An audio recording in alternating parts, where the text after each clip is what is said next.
Dr. Rebecca Johnson, who is the Executive Director of the Acronym Institute for Disarmament Diplomacy and has a wealth of experience in anti-nuclear activism, playing a key role in the Greenham Common Women's Peace Camp, Greenpeace, and the Campaign for Nuclear Disarmament.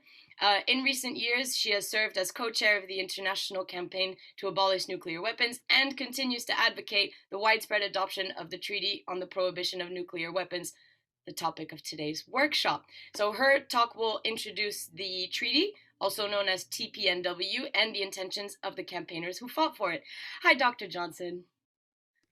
Hi, and thank you very much, Melina and Andrew and all the team at Student and Youth Pugwash. I'm going to, yeah, can you see now on your screens okay? So my role here, if I can get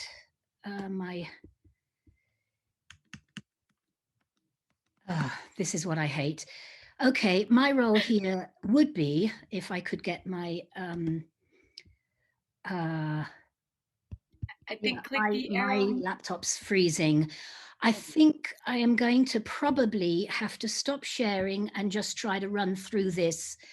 So what I'll basically say is, let me just now pull up my own PowerPoint for me, but without a sharing, and then go straight into that. Yeah, so I can at least see what I'm doing here, but I'll try again to see if I can share the screen. Okay, can you see now the screen shared in this form? Yes. Okay, I'm actually going to see if this is going to allow, I think this is going to be an easier way for me to do it, and I'm sorry for this. My laptop it's getting old, and it just seems to seize when it tries to share the actual play from start. Let's try it. Oh, it's allowing me to.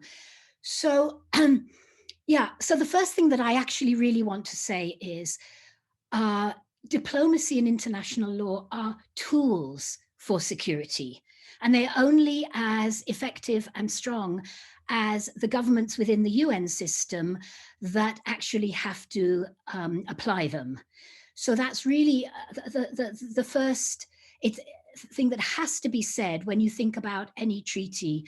But I wanted to start with this quote from Stephen Hawking's, and then put this whole treaty into this kind of a context that you can see that really the two things out of all the security threats we face, and we obviously face many security challenges altogether, the two extinction threats are climate destruction and nuclear weapons.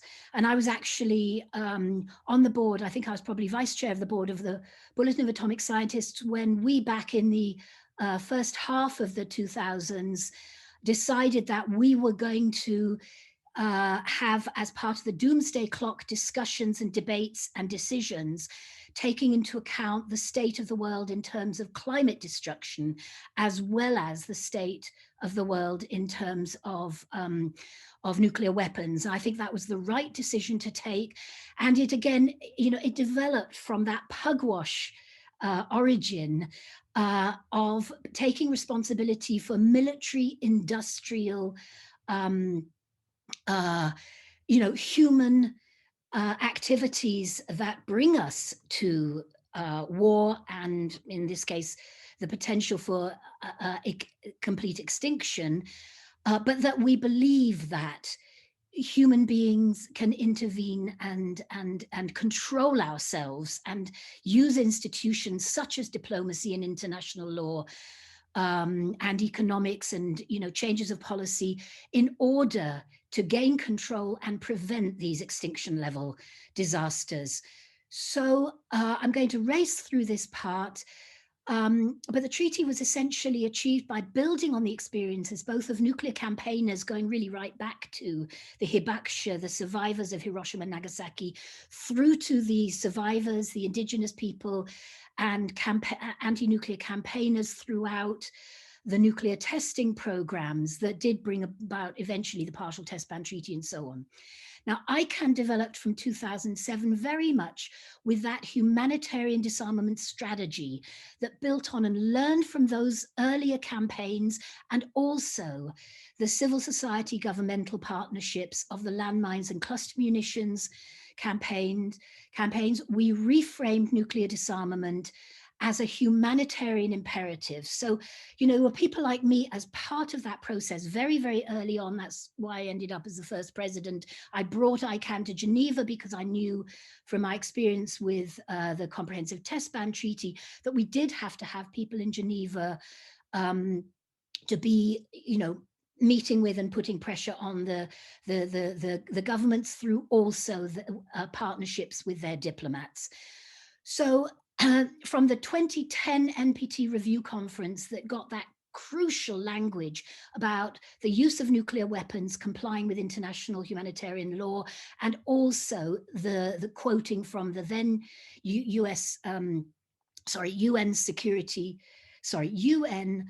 Secretary General that we needed further treaties. They could a framework treaty or you know, nuclear weapon convention and so on. And there were then a series of UN open-ended working groups, 2013, 2016, open to all UN General Assembly member statements, standalone conference, again, open, invited everybody, all the states in Oslo, Mexico, and Vienna.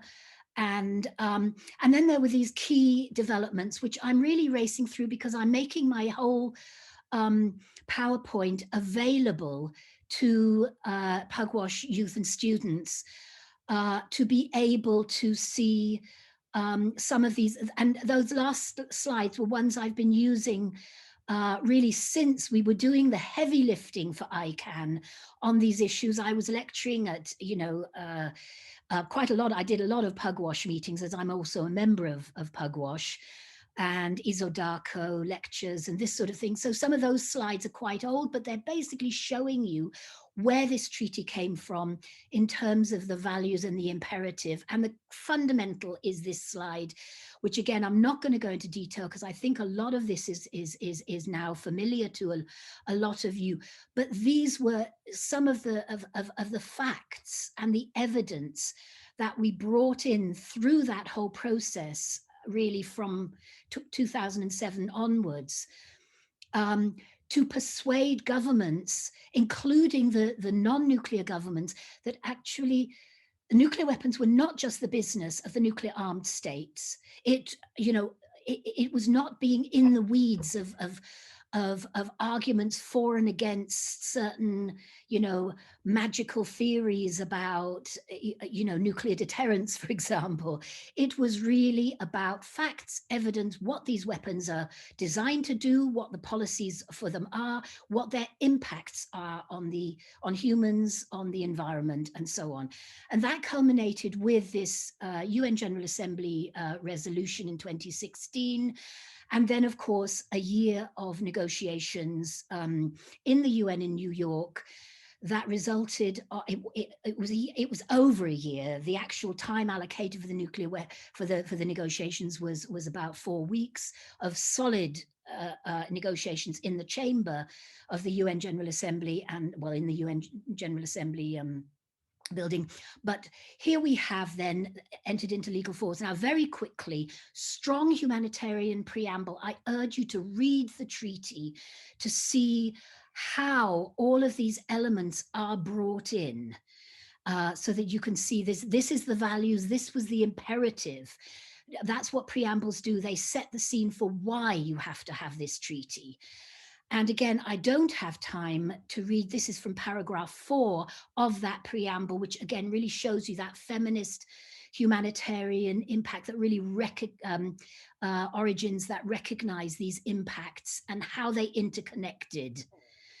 But what the treaty does essentially, and these couple of slides are verbatim, it prohibits not just the use and threat of use of nuclear weapons, but all the activities, all the basic activities and operations that could enable anyone, a state or a non-state actor. It's very important the treaty does apply to both. a state or a non-state actor. Something's happened here to my, okay, somehow the share screen went off. Okay, well. And we're back like magic. Yeah, okay, so we have, now I have to take the share screen off again and escape from that and go back to, okay. Yeah, it's not going to allow me, I think. No, it's freezing. Okay, so basically very, very, very quickly, and then I will send so the core prohibitions are about the basic, sorry, this is really, now my screen is completely frozen. So the core prohibitions are about the all those activities that could lead anyone, state or non-state actor. Then there is Articles 2 to 5 towards the total elimination, and it offers two kinds of pathways, recognizes one size does not fit all. So you can sign and eliminate, and that's probably the preferred one, but it is that there's a down payment of confidence by a state wanting to enter into the treaty, and then there are negotiations on a timetable, requirements, etc. Or you can do what South Africa did before it joined the NPT in 1992, which is eliminate the program and then join.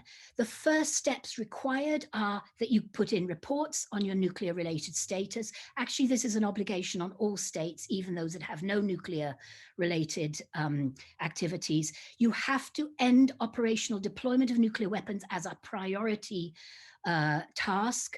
You have to undertake safeguards requirements. And very importantly, this is cross-referenced with the NPT and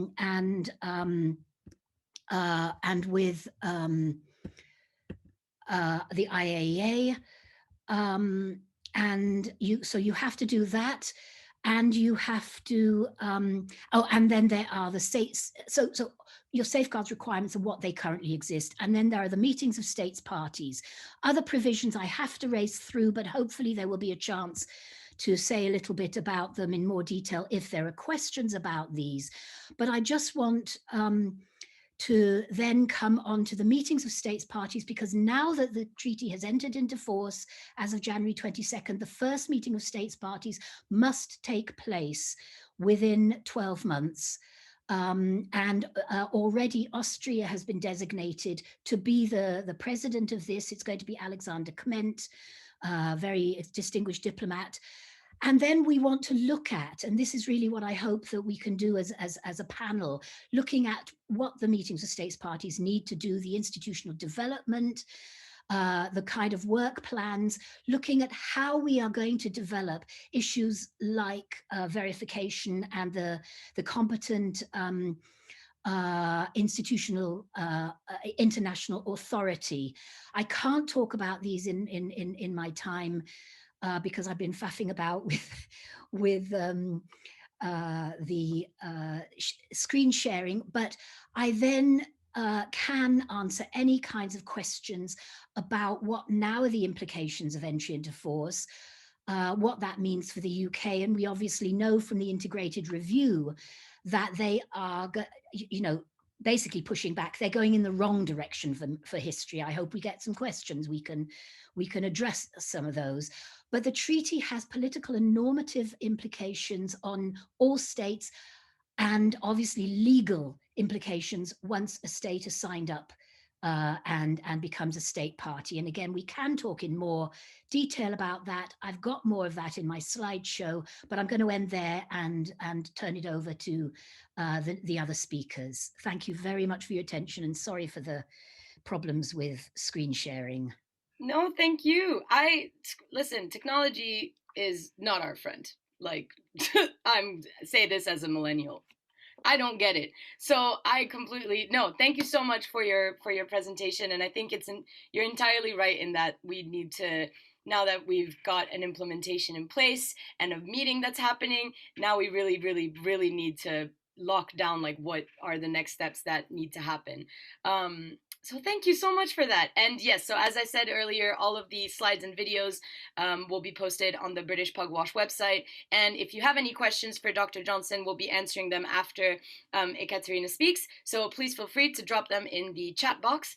But without further ado, I'm going to introduce our next speaker, who is Ekaterina Laponovic. She is a PhD candidate at the Department of Theory and History, of International Relations at Ural Federal University in Russia, where she also teaches in the areas of international security. She is a member of the Ural Non-Proliferation Group, whose mission is to disseminate impartial nuclear policy analysis and promote awareness of nuclear non-proliferation and disarmament by training the next generation of IR specialists proficient in nuclear weapons-related issues. Her talk is on the quest for a change, nuclear deterrence, nuclear norms, and the nuclear ban. Ekaterina, the floor is yours. I will mute myself. Thank you so much, Milena, for your very kind introduction. And I'd like to thank the Youth Pugwash UK for this opportunity to be a part of this very important event and to be among such brilliant speakers. In my presentation, I will look at the ban initiative from the perspective of a normative change. And I'd like to know that by the ban initiative, I mean the humanitarian initiative that led to the treaty per se, and the campaign to support it. Okay, here we go. The ban treaty and the humanitarian initiative, it resulted from, a very unique in how they position themselves vis-a-vis nuclear deterrence. The ban initiative questions the legitimacy of nuclear deterrence that, has never been so manifestly challenged, at least at the state level. It delegitimizes mere reliance on nuclear weapons for security. But why is it important? I would say that it really creates a normative environment for nuclear disarmament. It provides disarmament with a strong normative reasoning to build on.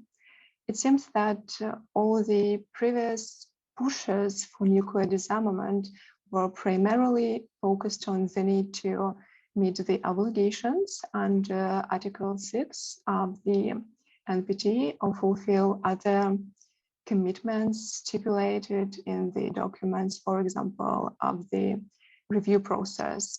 That is absolutely crucial, but that is another, level of reasoning, sort of legal reasoning. And the thing is that in legal instruments, there is always a room for interpretation. And Article 6 of the NPT is a great example here. Debates about its meaning will hardly lead anywhere. So far, they clearly didn't. So the ban initiative changes their perspective. It targets the very root of the problem, the allegiance to nuclear deterrence, and it aims at changing norms that the nuclear order is built on. I'm sorry. Okay, norms are essential here, but which norms are we talking about? It is very important to understand the nature of these norms, despite the fact that the TPNW does create legal norms that are binding to the state bodies. That is crucial here is social rather than legal norms. And if we assume that international relations is social relations, then no state is immune to social norms operating there, whether party to the TPNW or not. So the ban focuses on changes in norms, primarily social norms. But how does it work? To answer this question, I look at the ban initiative through the lens of a normative change theory by UPenn scholar Ekaterina Laponovic. You may see the main book containing the ideas on my visual. The approach is, unique in a way that it was developed and really tested in the field under a joint UPenn and UNICEF initiative to end harmful practices. It is, it has nothing to do with nuclear disarmament, but I suppose that the ideas it is based on can be applied to it. The importance of the ban initiatives lies in that it problematizes nuclear weapons and nuclear deterrence. Maybe it doesn't seem to be a great deal, but it does matter as it is necessary to incur normative change. One has, in first place, to realize that there are problems with the old thing, right? If nuclear deterrence works, no one can enforce nuclear disarmament on nuclear weapon states, and they do not suppose themselves to benefit from disarmament, then why would they go for it, right?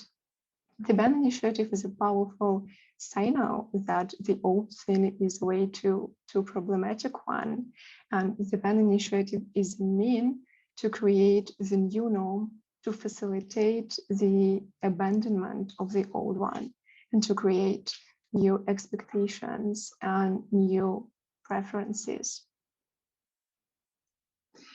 It's crucial that the ban initiative provided reasons for change and thus facilitated changes in beliefs and expectations, because a change requires reason, and these reasons are developed through understanding that some factual and normative beliefs that support the old norm are not right.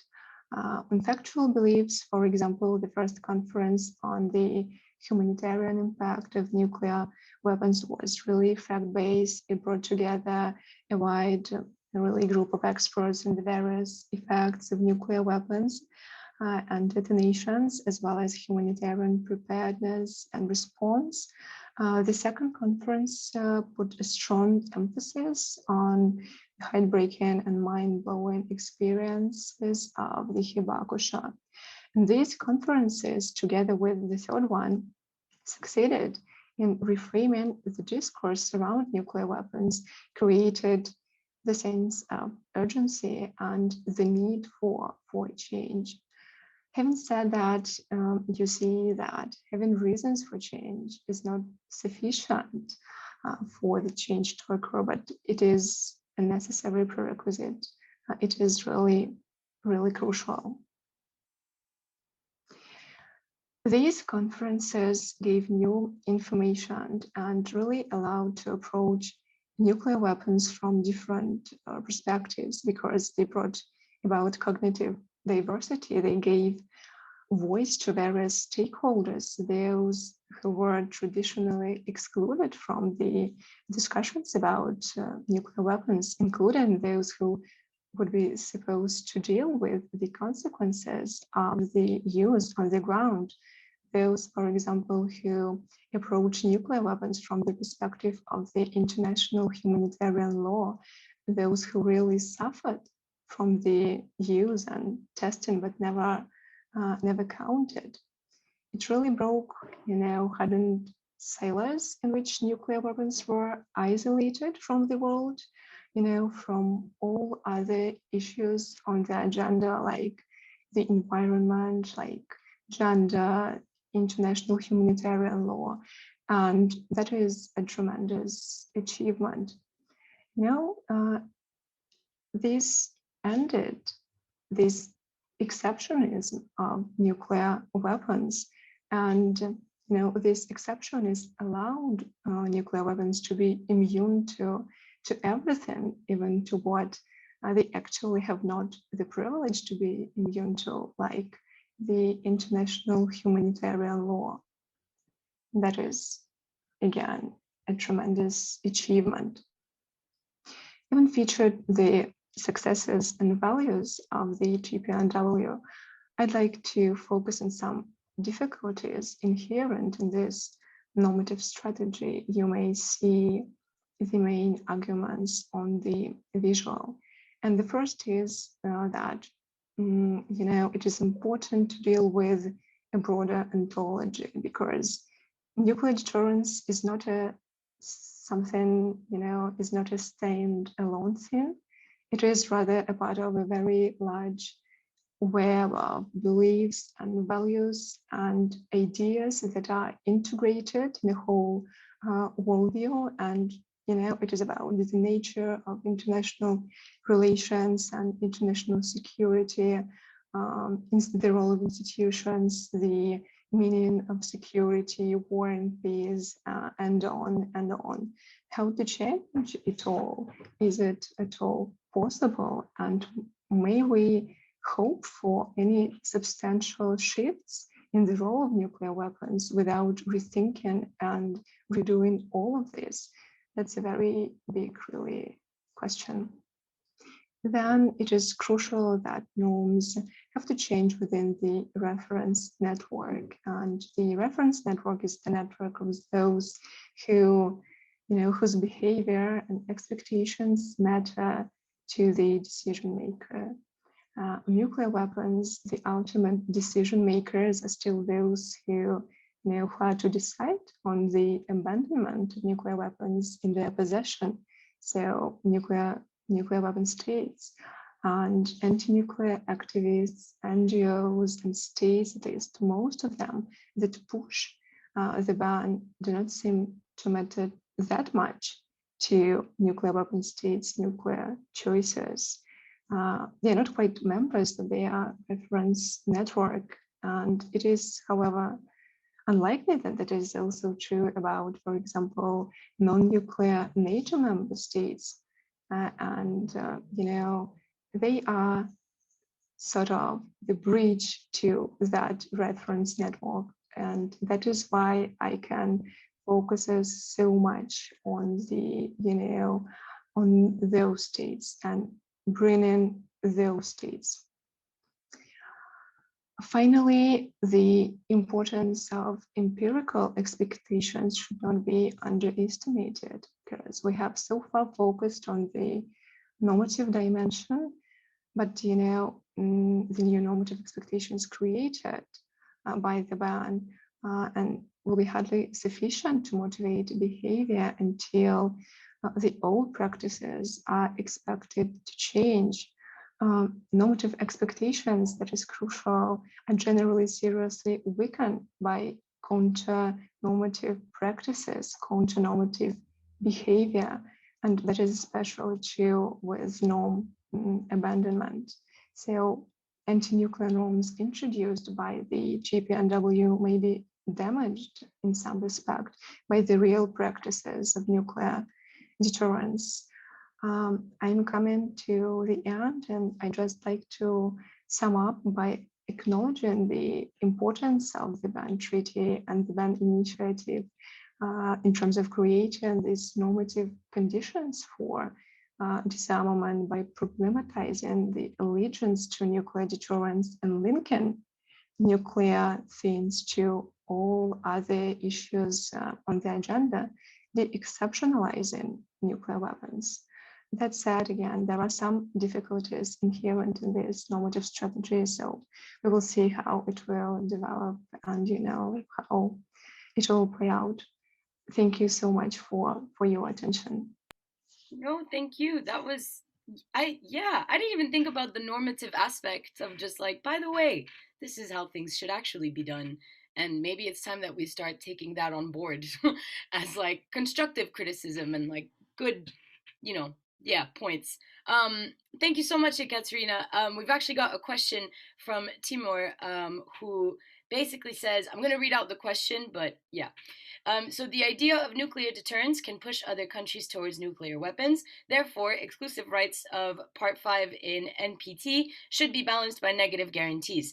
Nuclear weapons should not be used against any non-nuclear weapon country participating in NPT, at least. Do you think that it can be possible to amend the NPT, for example, with statement of negative guarantees, like non-use of nuclear weapons against non-nuclear states of NPT?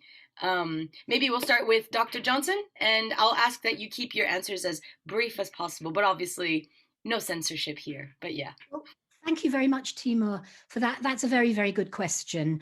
And I think it's problematic, but it's also political and historical that the P5, the permanent members of the UN Security Council, are the same as the N5, the nuclear weapon, but the N5 is actually just the NPT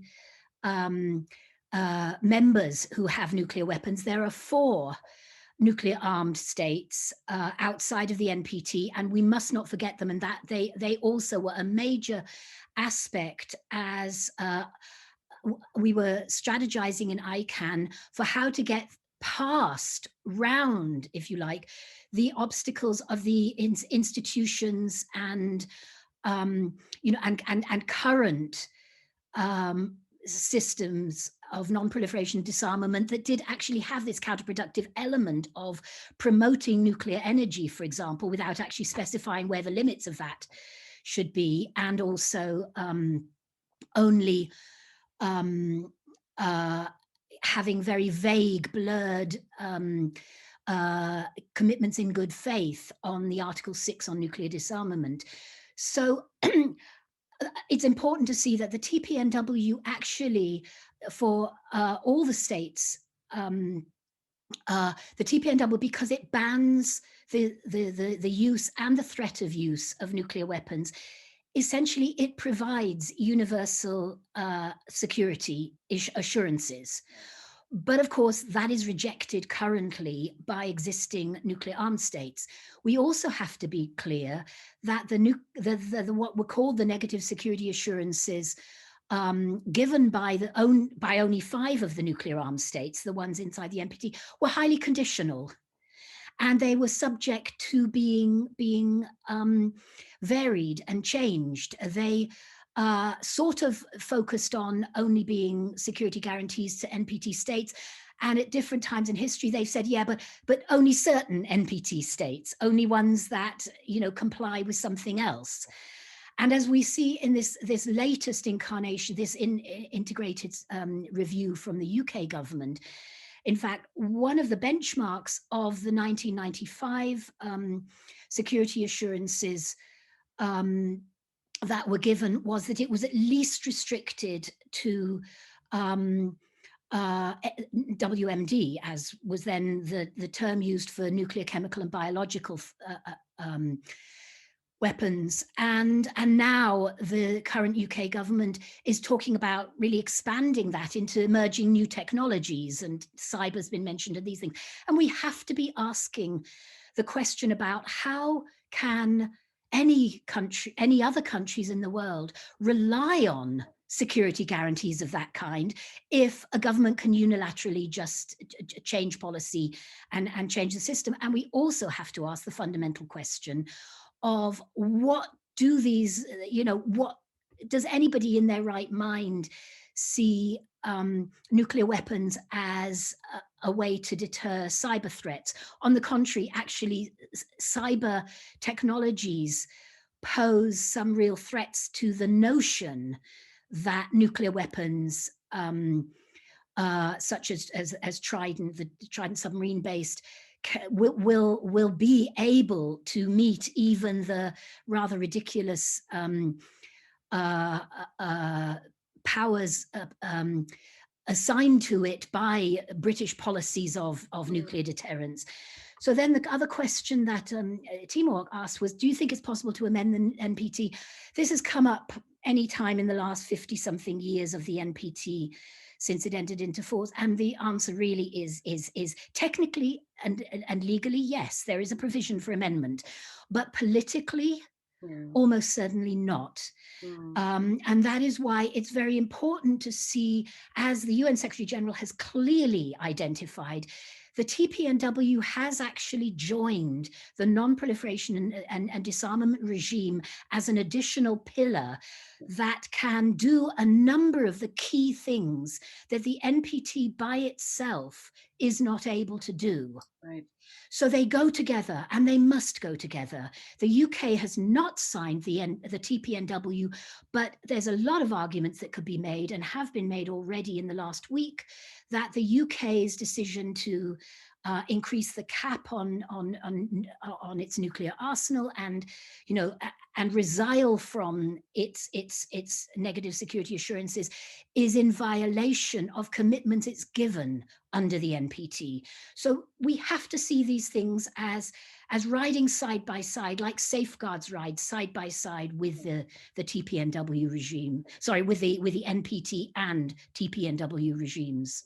Yeah, I could not agree more. Like, all of these laws constitute normative change. Like, that is the to set it up and so but that also legal change. They are legal. Yeah. I have to say I a bit disagree with Ekaterina. If I understood correctly, you were sort of presenting that the TPNW is kind of only a normative treaty. It's actually a legal treaty that works very powerfully normatively and has certain elements that were specifically geared towards what civil society and banks and parliamentarians and other actors can do, even in states that have not joined the treaty, in order to create the pressures for signature, ratification, and universality. But the obligations are legal obligations in the treaty. Mm-hmm. Ekaterina, do you have thoughts on the question that Timur asked as well? Dr. Johnson covered all the questions perfectly. I just like to say that it seems to me quite logical that, the instrument on terrorism does not address the threat of use of nuclear weapons, because it is the domain of sovereign states, right? It is quite logical. And on negative security assurances, it is hypothetically possible to amend to the NPT, but in this case, you need the agreement of the nuclear weapon states. That is the problem. That is the issue discussed in the conference on disarmament that is unfortunately frozen for many years. So it is on the agenda, it is debated, but yes, maybe not that much progress as we would like to see in this domain. The only legal instrument at the moment, correct me if I'm wrong, contained in the legally binding negative security assurances are the annexes to the Nuclear Weapon-Free Zones Treaty. That's the only one we have. And I also like to agree with Dr. Johnson on everything that was said about the legally binding norms of the TPNW, and just wanted to stress another domain. Okay. Yeah. Thank you. No, for sure. I thank you both for your answer, and Dr. Johnson, that was incredibly well put. That it's a number of moving plates at the same time. Last but certainly not least, we're going to hear from Virginia Kerr. Now, Virginia is a graduate research assistant at the James Martin Center for Non-Proliferation Studies at the Middlebury Institute of International Studies at Monterey, where she is completing a master's degree in non-proliferation and terrorism studies. Virginia also recently served as a policy intern in the U.S. Department of Energy's Nuclear Safeguards Initiative, and her talk is going to be on atomic erasure, visibility, and inclusion in the Treaty on the Prohibition of Nuclear Weapons. Thanks, Virginia. Thanks so much. All right, let me do this screen share thing. Okay, let me stop sharing and move that over. Hopefully I can do this correctly. Let me pause share for a second. Okay. All right. Can everybody see my screen? We're good? Fantastic. Well, first off, thank you so much. I really appreciate that introduction, and thank you so much to everybody who organized this. This is absolutely wonderful to be here with you all today. So my presentation is about my research to date on the provisions for victim assistance in the Treaty on the Prohibition of Nuclear Weapons. This presentation is divided into 3 parts. First, I'll begin with some context and then give my argument up front. And then I want to discuss how the debate around victim assistance unfolded during the negotiations. And finally, I want to offer some suggestions about where we go from here and highlight the ultimate outcome of my own work. Okay, so Articles 6 and 7 of the Ban Treaty are positive obligations for states parties, which outline victim assistance, environmental remediation, and international cooperation and assistance. Specifically, the provision for victim assistance seeks to remediate the harms of nuclear weapons by providing appropriate and holistic assistance for victims of testing and use. I am primarily interested in how the conversation around victim assistance unfolded during the negotiation of the Ban Treaty, because as I will argue next, I believe there are gaps in the provisions for victim assistance which leave out vulnerable populations affected by nuclear weapons. So the emphasis on testing and use means there are gaps in the provisions for victim assistance. Article 6, paragraph 1 of the treaty outlines the specifics of assistance for those affected by nuclear weapon testing and use, but omits individuals affected by the production of nuclear weapons. Paragraph 2 provides for remediation of areas affected by activities related to testing and use of nuclear weapons. This remains consistent in Article 7 on international cooperation and assistance. So another way of maybe thinking through this is comparing the scope of prohibitions in the treaty to the scope of victim assistance. So prohibitions include developing, testing, producing, otherwise acquiring, possessing, or stockpiling. And compare, of course, this is a very simplified diagram, but compared to the scope of victim assistance, which only includes testing and use, these provisions do not account for the entire life cycle of a nuclear weapon. For example, individuals impacted by uranium mining under production, in my view, would not be eligible for assistance in these provisions. This is significant because when we think about the impact of nuclear weapons on Indigenous people, for example, which the preamble of the treaty highlights, we tend to prioritize testing on Indigenous lands or states while overlooking the impact that production, including uranium mining, has on Indigenous people and others around the globe. 70% of the world's uranium is mined on or near Indigenous land and people, creating a massive impact on these communities that we kind of rarely see addressed in mainstream nonproliferation, arms control, and disarmament conversations. Furthermore, despite concerns expressed by members of civil society, as I will talk about next, regarding the scope of victim assistance, the omission of impacts of the production of nuclear weapons endured throughout the drafting process. So let's look at how the debate unfolded around victim assistance. And I think mapping this debate is key because it can help us understand how the drafters of the nuclear ban arrived at these specific provisions, sort of what was their thought process. Now, this is where a lot of my work has centered. I've conducted interviews with both members of civil society and states representatives, and I rely primarily on conference documents and publications from civil society. I think it will be helpful to explain this debate kind of in layers. So the first layer is the campaign to create space for positive obligations. The focus of the conference was largely about prohibition, not positive obligations.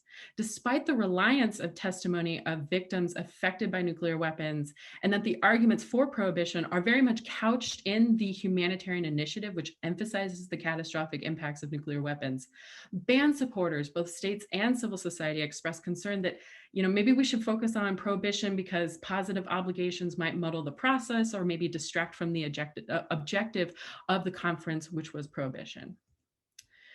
The absence of strong positions for positive obligations leading up to and during the early days of the negotiations activated a group of individuals from different organizations within society who had experience in humanitarian disarmament, notably the Mine Ban Treaty and the Cluster Munitions Ban.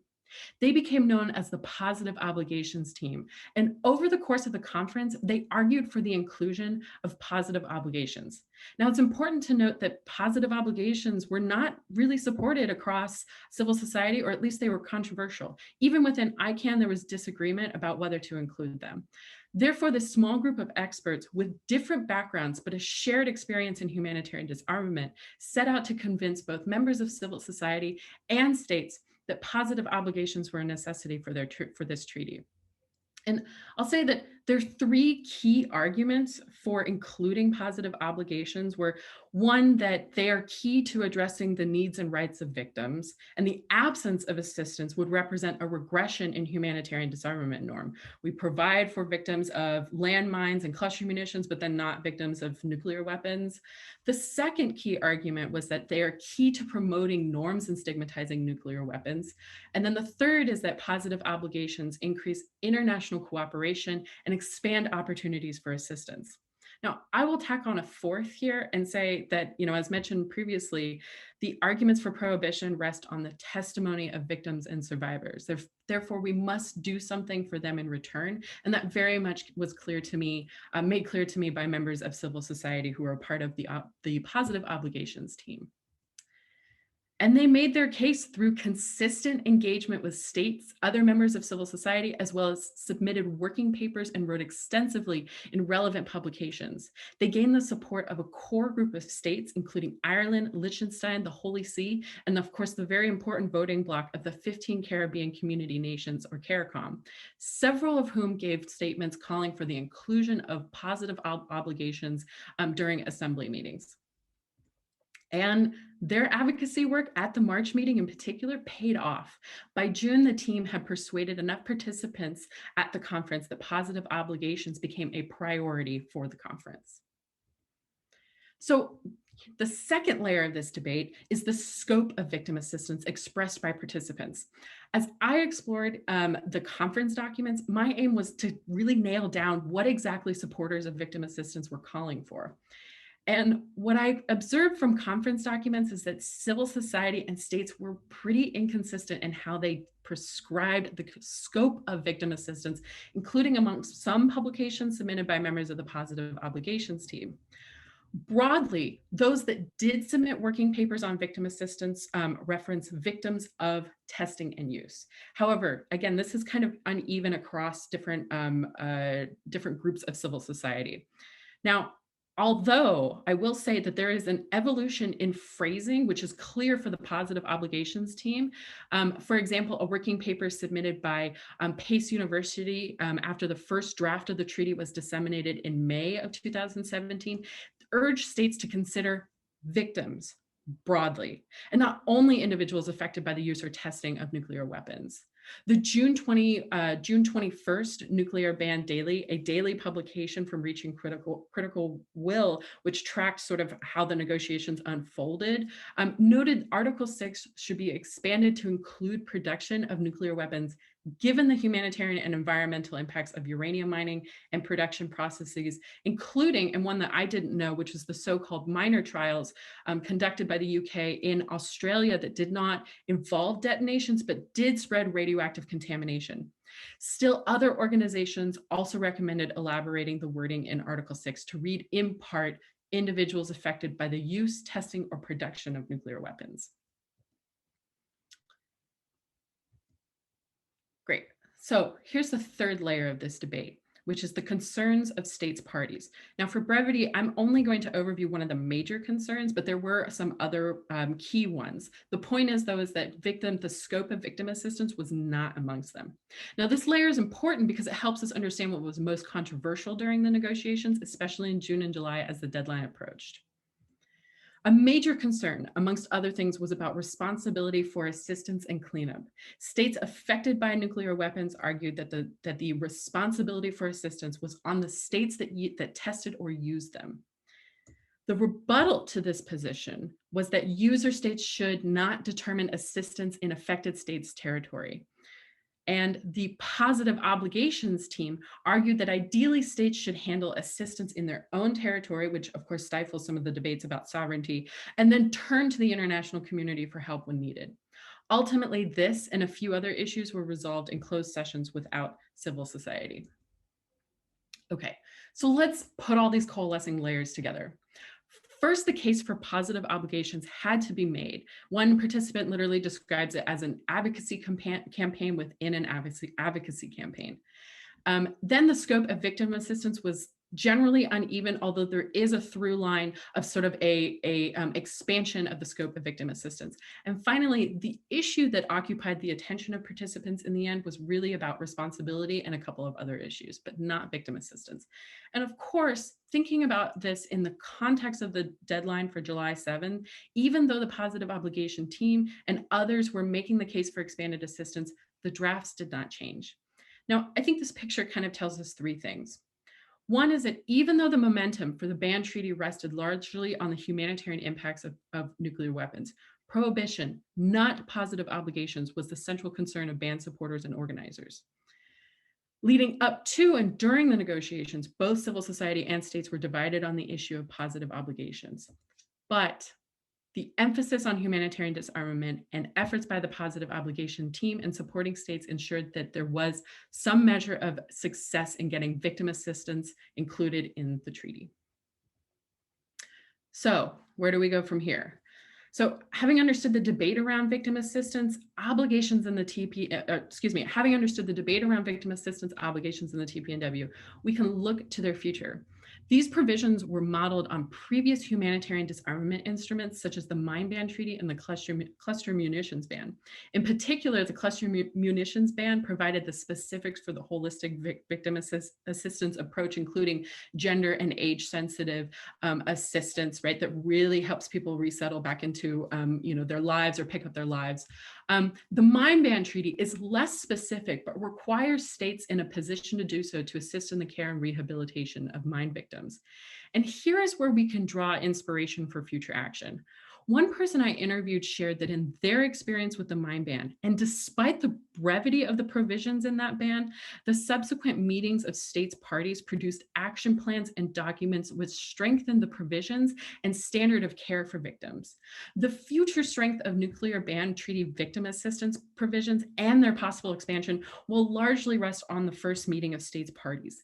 Given the strength that post-negotiation declarations and norm setting gave to the mine ban, the TPNW still has ample opportunity to improve on its selective victim assistance measures. However, studying the negotiation shows that civil society must be involved and that voices in support of expanding protection must be present and consistently heard throughout. In the same way that nuclear safeguards are designed to secure every step of the nuclear fuel cycle to prevent proliferation, provisions for victim assistance should, from the mining of fissile material to dismantling the weapon, reflect a similar effort. Otherwise, we risk letting victims who urgently need assistance fall through the cracks. So just to recap, the first meeting of states parties will take place within the next year. In order to meet the objective and intent of the treaty and the momentum around victim assistance must pick up and expand.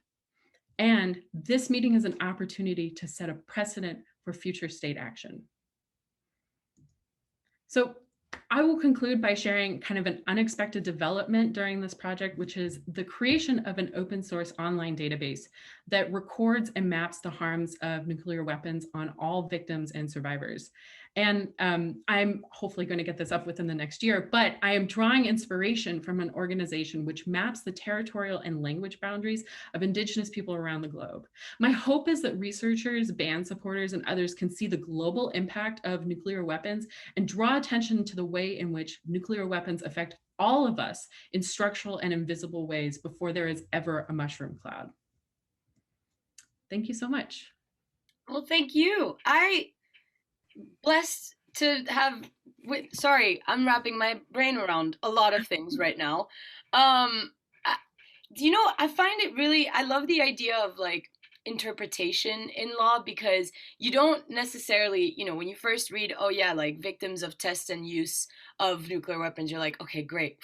Thank God. But yeah, there's a whole other part of it before the tests happens where you have these communities that are put at risk. And it is actually, there was a talk by Campaign for Nuclear Disarmament as well with that basically looked at like the intersectionalities between race, gender, and nuclear weapons. And a representative from DNA No Nukes in the US was there as well to explain like their campaign from a Native American perspective as well. So it was, or Indigenous people's perspective rather. But yeah, there's so much, it's a lot to unpack here.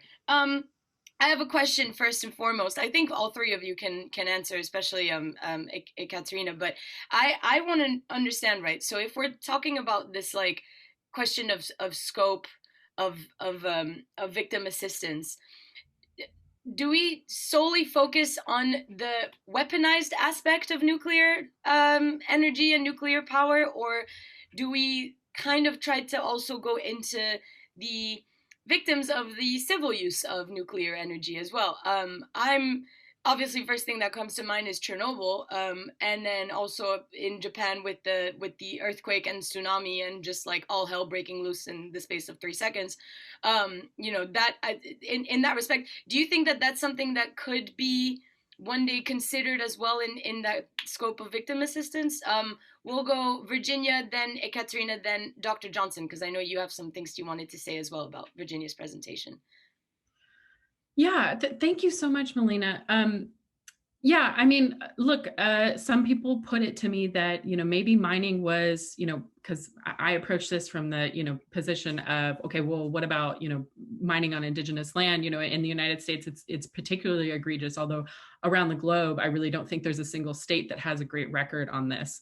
But what I would say is that I think the operative thing to focus on, if you're trying to distinguish between nuclear energy and then the nuclear weapons, right, and sort of the military industrialized sort of part of that, I really don't think, I think the operative word here is the legacy, right? And part of the legacy of nuclear weapons is that then we decided, okay, we're going to build sort of these norms around nuclear energy. And frankly, I don't buy the argument that it's hard to distinguish between, mines, or just as an example, mines that were used for nuclear energy versus mines that, produced uranium that was used for nuclear weapons. And I honestly, I feel like that is like I'm not thinking of a better word, but I feel like it's a lazy argument, right?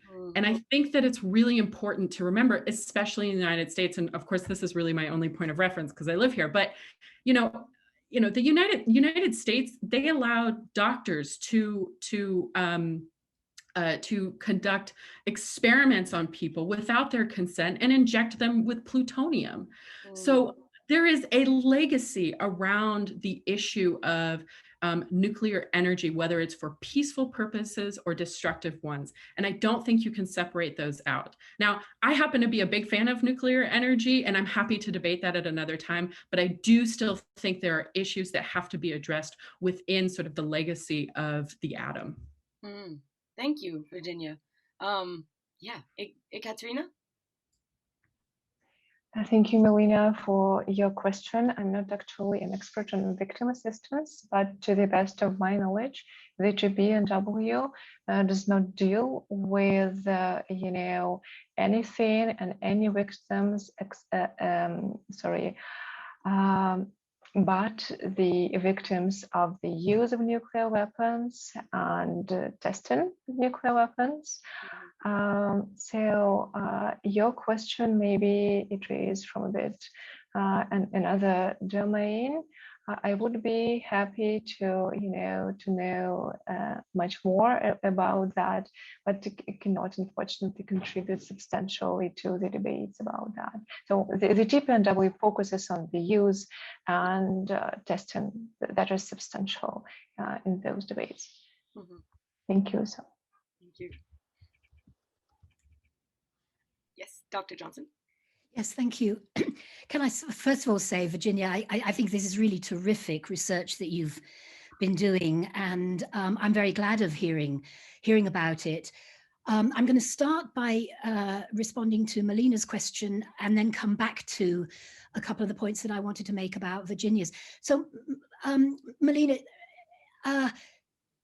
they're really, the treaty itself, and I think this applies both to Virginia's critique and Melina's, diplomacy and getting a treaty always is at the interface of what is desirable and what is actually feasible, taking into account a whole bunch of things, including how much time you have, politically time, as governments change. And we basically had 2017, and the chair of the negotiations, I've had a number of conversations with her about both during and after.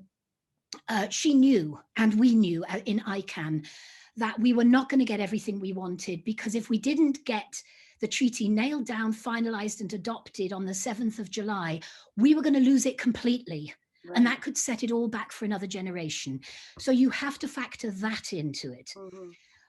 And so nuclear power, I can tell you that the vast majority of those of us in ICAN, but not quite all, definitely wanted not to include that that one paragraph in the preamble that evoked Article 4 of the NPT. We really did not want that in there, because we see that as part of the problem, mm-hmm. both of proliferation and definitely in terms of the environment and in terms of harm to humanity.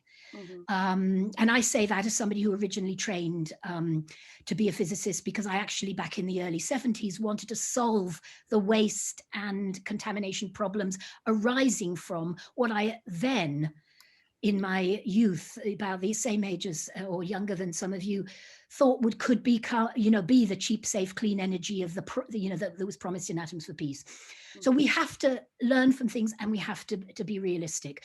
So the charge that forced into the treaty against the will of a lot of us, certainly from civil society, that thing that just simply repeated nothing in this treaty goes directly against the NPT, and its promises of Article 4. And also, I have to say, that was the compromise on safeguards too, that says your safeguards have to be what they are currently. Neither of those was saying there can't be further agreements mm-hmm. that tackle those issues.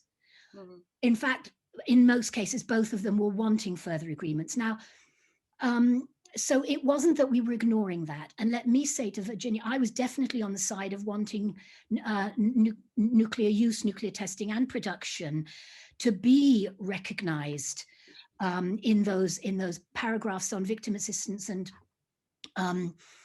remediation. But I'm surprised you didn't mention that a lot of the heavy pushback within ICAN, actually, and generally also, pushback is the wrong word, concerns raised in the early period of ICAN. And remember, ICAN started in Australia with very close relationships between Indigenous people who worked on uranium mining, as well as against the plutonium contamination from the British trials and the testing and so on. But when it came to, you're quite right, this was a treaty to prohibit and eliminate nuclear weapons. What we actually, a lot of nuclear disarmament campaigns had over time, particularly after the Comprehensive Test Ban Treaty, had not been bringing victim assistance to the forefront again. We brought it back into the forefront. We mobilized around it, but when it came to looking at what would work in the treaty, there were real concerns, and Japan was a major country that expressed concern. Now, why? Because the whole issue around compensation for victims was a toxic political issue there, and the Japanese people who wanted Japan to join the treaty felt that this would, that too much emphasis would feed into arguments for why Japan should never join the TPNW. So we have to understand that kind of reality that that was going on at the time. So when we look at these issues, yes, it was a treaty to ban and eliminate nuclear weapons. It was a feminist humanitarian treaty. It didn't, tackle all the gender discriminations in the world relating both to nuclear weapons and to all other kinds of weapons. That would be a bit like saying that the landmines treaty didn't deal with the cluster munitions or the depleted uranium weapons.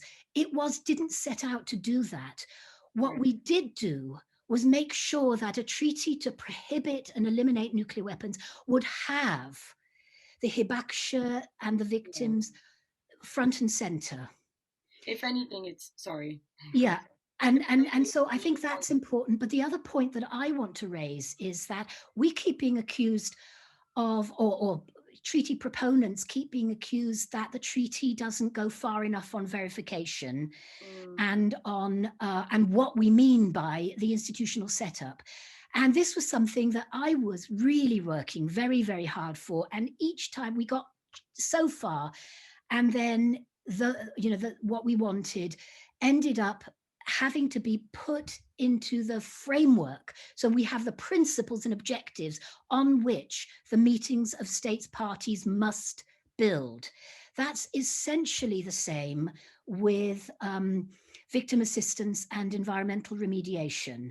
And it, and we can see that, we have to make sure that working groups are set up on those issues. I know the Harvard Bonnie Doherty, you've obviously read her stuff, and others in the Harvard group are looking at, are pushing for that. But also we have to make sure there are working groups that look at what do we mean by the competent international authority? What do we mean by verification? What do we have to do? There need to be legal and also verification working groups also set up. I am pushing for, at the first meeting of states parties, to start really working on the implementation on all of those levels. Some of what you're asking for, I think, could be done through the build-up that we do that, just in the same way that the basic NPT treaty didn't mention anything other than safeguards. You had to build in the nuclear suppliers group as a separate instrument. You had to deal UN Security Council Resolution 1540 to bring in prevention of terrorism using WMD, including nuclear. You had to bolt on further, not necessarily formally, not through amending the NPT, which we've already discussed, but through bolting them on to build the overall regime. And that is, I think, where this issue will go. And I think it will go into production, because those of us in this country working at Aldermaston, and I've been part of those campaigns since 1985. I was one of the mothers of the Aldermaston Women's Peace Campaign, as some people know, and still participating in it. We did radiation studies in the local town, things like that, raising concerns about all aspects. You missed out, I think, veterans as well. Maybe you didn't, but that's also part of the mix. We do have to bring those things in, but we have to not critique the treaty on the basis of what of where its principles didn't go into sufficient detail, because had we gone into sufficient detail, we'd have lost the treaty altogether. Yeah, no, it's a good point. It's exactly that. It's, you create laws to build upon that, have a fairly almost like a template, and that you can keep adding things to and setting the norms. Thank you so much. I'm gonna ask the last question, and then we can go about our days. But it's mostly UK centric, but also involves Russian foreign ministry, so this is going to be fun. What are we doing with Trident? Because it's probably going to be, it's going to be renewed, and it's not looking very great. And apparently the Russian foreign ministry have also commented on the move as well, as if I understood correctly. So I mean, how does a country like the UK, that is in the process of renewing a nuclear weapons program, how does that fit in the implementation, I guess, and the progress of the TPNW? Don't know where to start.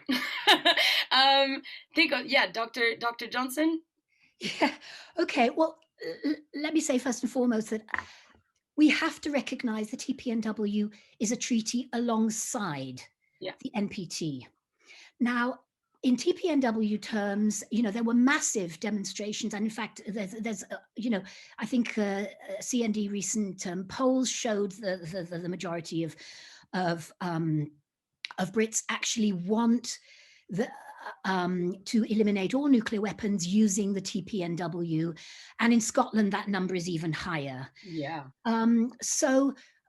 We are calling on the UK to at least attend the first meeting and subsequent meetings of states parties as an observer, which they are going to be invited to do. They won't be able to vote. That's part of what being an observer means. Only states parties can actually make the decisions, but they should be there. They should be around the table. But in terms of actually holding the UK accountable under the laws that it already has, the existing laws and commitments and obligations it has made, those are under the NPT because it hasn't yet signed the TPNW.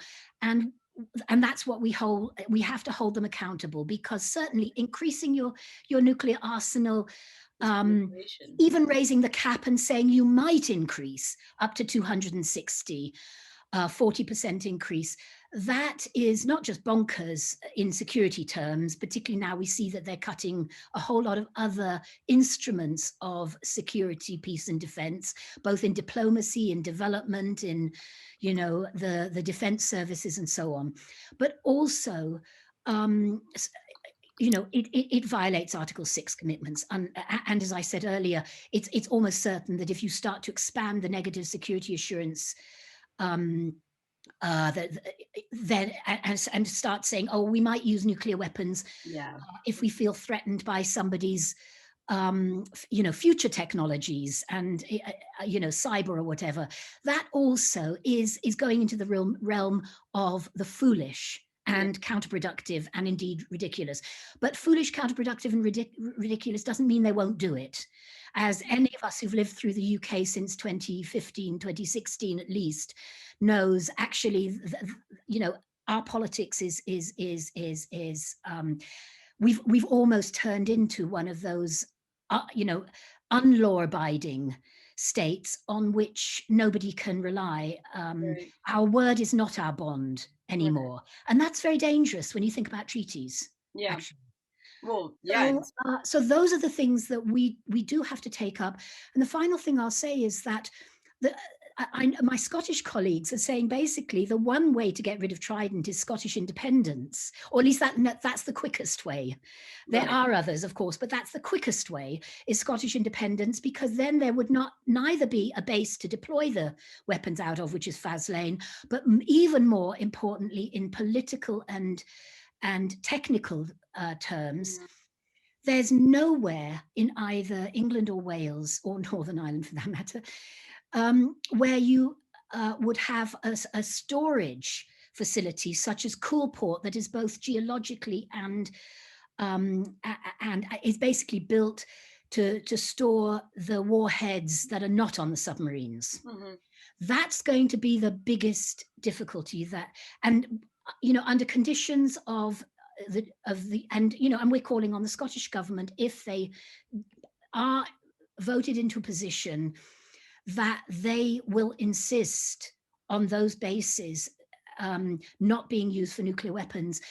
But there could be an agreement that if the UK signs the TPNW and starts the process of eliminating the nuclear arsenals, then the first thing they have to do is take the weapons out of deployment, send the missiles back to the US, that they ought to be able to sign some kind of an agreement and hand over some money to the Scots to be able to use the Coolport storage facility, because at the moment it's the safest and most secure place to store during the process of eliminating. Right. But they shouldn't be allowed to carry on with nuclear weapons. Yeah.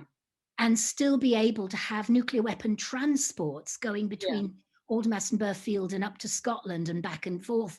It should be one way. Right. As they, build up their elimination capabilities, they should eliminate they should be emptying the Coolport storage. And the convoys should only be legally allowed to be taking warheads to Burfield and Aldermaston to be completely dismantled and the toxic materials disposed of safely. That's the way it should look. Right. And all of these act as pressures on the UK government as does cost, as do the unions saying there are alternatives, as do the defense services, who are absolutely, I teach sometimes at Shrivenham. The defense services are furious because they don't see they see nuclear weapons as political. They don't see them as providing security or defense. Sorry, Rebecca. So there's everything to play for. I'll stop to there. interrupt, but I wanted to give Ekaterina a chance as well. I was basically, I think your connection dropped just to, but essentially, the UK is renewing its Trident weapon system, and last thing I heard was that the Russian Foreign Ministry had commented on the move as well. So I basically, I know you don't speak for the Russian Foreign Ministry, but I'm just wondering if you had any thoughts on the matter, or, from your perspective, what does a move like renewing Trident under an NPT legal system, what does that, spark in you? Oh, okay. Thank you, Melina, for repeating the question. You're right that I'm speaking for the Russian government. That's correct. And, actually, this issue, again, draws our attention to this, interpretation theme, because you may say that, the black letter of the NPT does not prohibit this stuff.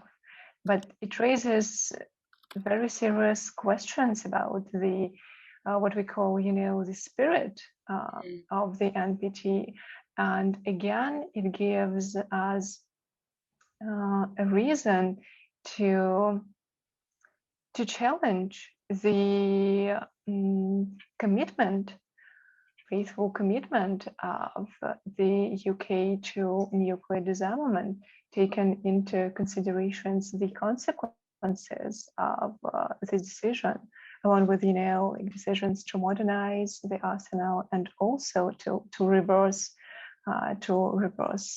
this sort of progress. So that is crucial. Not this, again, the letter of the NPT, but if we may say the spirit of the NPT and the whole environment, all that is seriously damaged by this development. Mm-hmm. It's exactly that. That's the issue at hand. Virginia, any closing words to add before we go? Sure. I would just say that I think Dr. Johnson brings up some really good points, especially in relation to this, sort of shocking move by the UK. But I think that this also shows a really interesting entry point, right? The TPNW is constantly, the three big critiques, if you will, is like the infeasibility of getting nuclear armed states to, even be in the room for this, for the treaty. It's, allegedly uneven safeguards and, its potential to undermine the NPT. But I think that victim assistance and sort of the positive obligations of this are a really interesting entry point to suck all the air out of the room of these arguments, because we've all heard these arguments rehashed over and over again about why the treaty does not, live up to, the non-proliferation regime and all of that kind of stuff. And I think that it's an opportunity to, say, okay, we've heard those arguments. We are going to focus on the positive obligations, which I think would help with the norms and really help to stigmatize these policies that, frankly, in my opinion, really do undermine the spirit of the NPT. Yeah. That was, yes. Thank you so much for all of today, this afternoon. It was wonderful. I would be remiss not to remind everyone that there is another workshop at 5 p.m. today, so in half hour, that is on the other aspects of nuclear arms control. The link is in the chat box. It should be right there from student/young Pugwash UK. Thank you so much, Dr. Johnson, Virginia, and Ekaterina, for joining us today. I learned 1,000,001 things, and I think I need to nap now to really process the information. And just, thank you so much to everyone for coming. And I wish you all a wonderful and lovely day. Thank you. Bye. Thank you, Melina. Thank you. Have a good day.